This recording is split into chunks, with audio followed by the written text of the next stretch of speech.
జనసేనలో operation YCP కార్యకర్త ఆంధ్ర జనాభా మొత్తం ఇప్పుడు జూన్ 4వ తేదీ గురించి కళ్ళు కాయలు కాసేటట్లు ఎదురు చూస్తున్నారు. దానికి కారణం ప్రతీకంగా ఇక్కడ ప్రస్తావించాల్సిన పని లేదు. అంతకు మునుపు రాజకీయాలు ఒక ఎత్తు అయితే ఈసారి ఏపీలో రాజకీయం మరో ఎత్తు అని చెప్పుకోవాలి.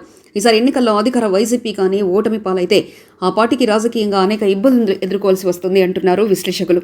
మరో 5 ఏళ్ల పాటు పార్టీని నడిపించే అంగబలం అర్ధబలం జగన్కి ఉన్నా ఆయనకు అవకాశాలు ఎలా ఉంటాయో అన్నదే ఇప్పుడు చర్చ. ఈసారి ఎన్నికలు రసవత్తంగా సాగడానికి ప్రధాన కారణం పవన్ కళ్యాణ్ అని ఇక్కడ వేరే చెప్పాల్సిన పనిలేదు. అవును, జగన్కి ఇంకా ఎదురులేదు అన్న సమయంలో టీడీపీకి ఊపిరిపోసి జనసేనాని పవన్ కళ్యాణ్ అడ్డంగా నిలబడ్డాడు. దాంతో జగన్ గుండెల్లో గుబులు పుట్టింది.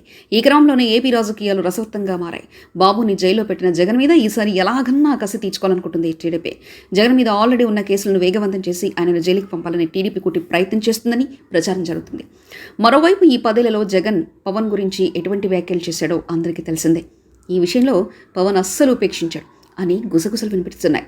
అయితే రాబోయే రోజుల్లో పవన్ అందరిలా వైలెంట్ పాలిటిక్స్ కాకుండా సైలెంట్ పాలిటిక్స్ చేయబోతున్నాడని విశ్వసనీయ వర్గాల సమాచారం.